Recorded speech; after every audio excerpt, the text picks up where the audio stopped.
안녕하세요. 투가리TV의 가솔입니다. 이번 영상은 호주 관련 이야기를 하려고 합니다. 호주는 농업 보조금이 다른 어떤 나라와 비교를 해도 거의 없는 나라 중에 하나입니다. 그렇다면 호주 농부들은 어떻게 보조금 없이 농사를 지을 수 있을까요? 농업 선진 기술, 선진 농기계, 넓은 땅, 다 필요 없습니다. 다들 기본적으로 재정에 문제가 없기 때문입니다.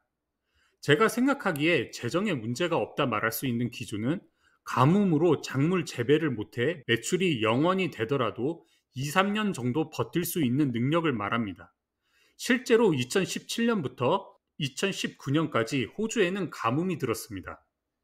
거의 3년 정도 지속되었는데 대부분 농장주들이 재정적으로 힘들었다 말만 있었지 실제로 농장이 마켓에 많이 나오거나 특별한 혼란이나 이슈는 없었습니다. 알고 계시나요? 가뭄이 무조건 나쁜 것은 아닙니다. 강제로 휴경을 할 수밖에 없기 때문에 토양 건강 상태는 더 좋아지고 건조한 땅속을 좋아하는 무기물들이 더 많이 활동을 해 결국 비료가 땅에 많이 축적되는 효과를 가져다 줍니다. 결국 힘든 가뭄 시기를 버틴 농장주들은 지금까지 안정적으로 수익을 계속 올리고 있습니다. 호주 곡물 농장주는 크게 세 부류로 나눌 수 있습니다. 첫 번째, 이미 농업으로 재정적 안정을 가지고 자신의 농장 농사에 직접 관여하는 농장주. 두 번째는 개인적으로 새로 농업에 뛰어든 사람으로 백만장자 수준의 재력이 아닌 억만장자 수준에서 개인이 스스로 농업회사를 설립해 농사를 짓는 경우. 대표적인 예가 호주에서 재력 순위 1위인 지나 라인하트가 좋은 예입니다. 그녀의 직업은 광산업자입니다. 광산으로 모은 재력을 농지에 투자해서 지금 현재 호주에서 가장 많은 농지를 많이 소유한 사람입니다.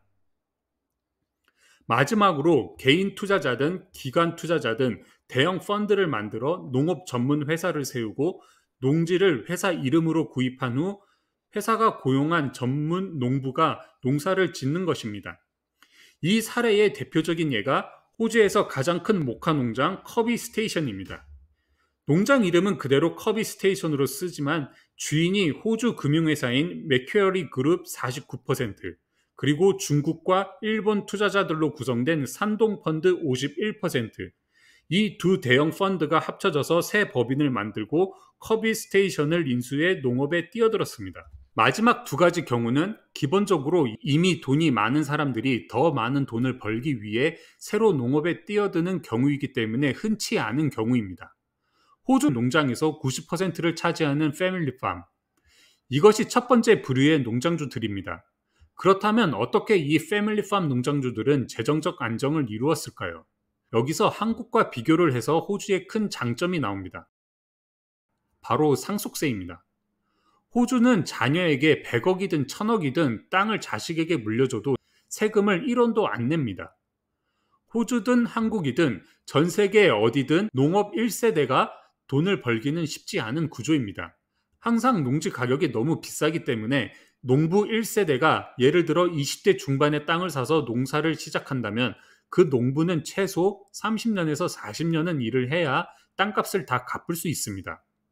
그 기간 농부 1세대는 자식 키우고 먹고 사는 정도만 벌어도 성공한 것이라고 볼 수 있습니다. 현재나 7, 80년 전이나 땅값을 10년이나 20년 안에 모두 지불하는 것은 거의 불가능합니다. 정말 장기적, 아니 그냥 한평생 한 몸 땅에 바쳐야 논밭 하나 100% 내 것으로 남길 수가 있습니다. 20대 중반에 농업을 시작해서 40년을 일해서 60대 중반이 되어서 내 땅을 가지게 되었습니다. 그럼 1세대 농부는 슬슬 은퇴를 준비해야 합니다.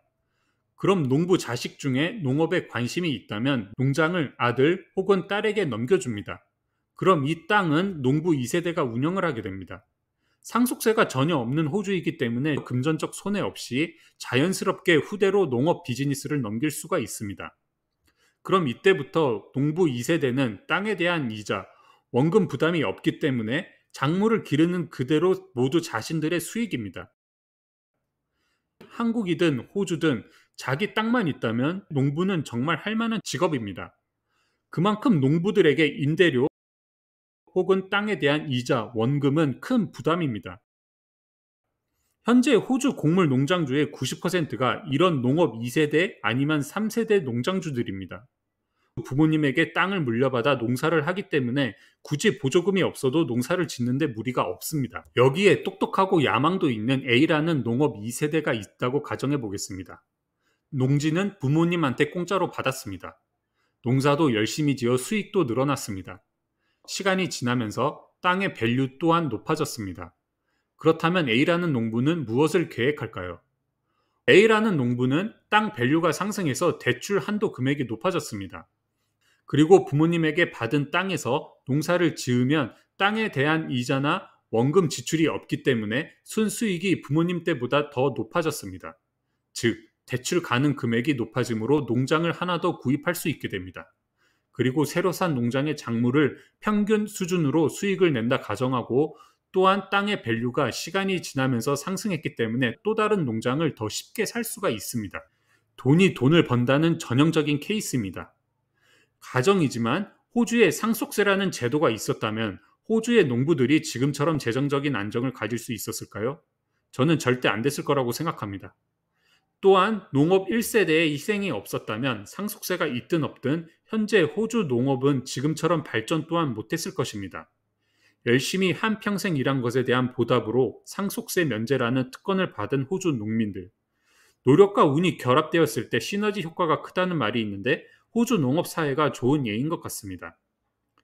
호주 농부들의 재정 능력이 좋아지고 대형화가 되면서 호주 농업이 계속 발전하고 정부의 재정적 부담을 주지 않는 것은 호주라는 전체를 보았을 때는 분명히 좋은 현상입니다. 하지만 반대로 저처럼 농업에 관심이 많지만 저만의 곡물 농사를 하고 싶은 사람 입장에서는 호주는 최악입니다. 호주는 땅 주인들이 대부분 농사에 직접 관여를 하는 경우가 많아서 땅 임대 시장이 활발하지 않습니다. 땅을 임대할 기회를 잡는 것도 어렵고 땅을 개인적으로 직접 사서 농사를 하는 것은 더더욱 어렵습니다. 솔직히 일반 사람들이 농업에 뛰어들 수 있는 장벽은 에베레스트 3보다 높습니다. 아예 불가능합니다. 애당초 재정적으로 우리 상상을 초월한 사람이 아니고서는 처음부터 들어오지도 못하게 그들만의 리그가 되었습니다. 한국처럼 귀농이란 단어는 존재할 수가 없는 나라입니다. 호주에는 애시당초 보조금을 요구할 만한 사람들에게는 절대 농업의 기회를 주지 않습니다. 제가 이렇게 호주 농부들의 재정 능력에 대해 이야기하는 이유는 농사는 돈 있는 사람이 지어야 한다는 것을 말하고 싶기 때문입니다. 보조금뿐만 아니라 농업의 전체적인 발전을 위해서도 농업은 정말 능력 있는 사람들이 해야 합니다. 한국도 곡물, 즉 쌀 가격은 왔다 갔다 합니다.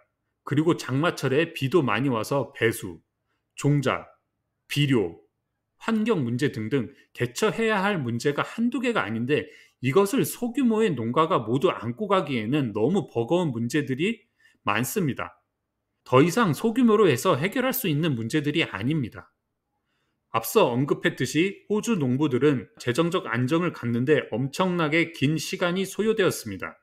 곡물 농업은 다른 산업과 달리 생산품을 시장에 내놓았을 때 갑자기 대박이 나는 경우는 절대 없습니다. 장기 투자도 모자라 인생 투자를 해야 하는 산업입니다. 과거 대한민국의 1960년, 1970년, 짧게 잡으면 1980년대까지 그 당시 대한민국 농지 가격은 화폐 가치를 따져보아도 지금보다는 분명 땅값이 낮았습니다. 땅을 사서 농사를 짓는 것이 지금과 비교해서 쉬웠던 것은 분명한 사실입니다. 하지만 당시 한국 농부 1세대들의 목표는 무엇이었을까요? 한국은 당시 급속한 경제 발전으로 오히려 농부라는 직업은 도시 사람들에게 무시를 받고 똑똑한 젊은이들은 모두 도시로 나가고 농부들은 자식들 공부를 위해 대학교 학비를 위해 한평생 농사지어 마련한 땅을 처분하고 도시, 산업 발전에 모든 포커스가 집중되었습니다. 당시 드라마를 보면 이런 대사가 간혹 나오곤 했습니다. 도시에서 할 거 없으면 고향 내려가서 농사나 짓지 뭐. 이렇게 농사, 농부 일을 허들의 일로 생각했던 우리. 공장, 굴뚝산업이 우리를 평생 먹여 살려줄 것이라고 생각했던 우리. 그때부터 우리나라는 농업 발전의 뿌리를 내릴 수 있는 기회를 모두 놓친 것은 아닌가 생각해 봅니다. 조심스럽게 제 의견을 말합니다. 이제 곡물 농사는 대형 자본 아래 소수의 능력 있는 농민이 회사 소속으로 농사를 짓는 방법밖에 없습니다. 정부는 이제 더 이상 보조금 정책, 30년에서 40년 동안 아무 도움이 되지 않는 생색내기 정책에 신경 쓰지 말아주세요. 농업에 투자할 수 있는 대형 자본을 어떻게 만들지 고민하는 데 집중해야 합니다. 저는 아직 우리나라에게도 기회, 시간이 아직 남아있다고 믿고 있습니다. 오늘 영상은 여기까지입니다. 다음에 또 새로운 농업 이야기로 다시 찾아뵙도록 하겠습니다. 구독, 좋아요, 알림 설정 부탁드립니다. 도와주십시오!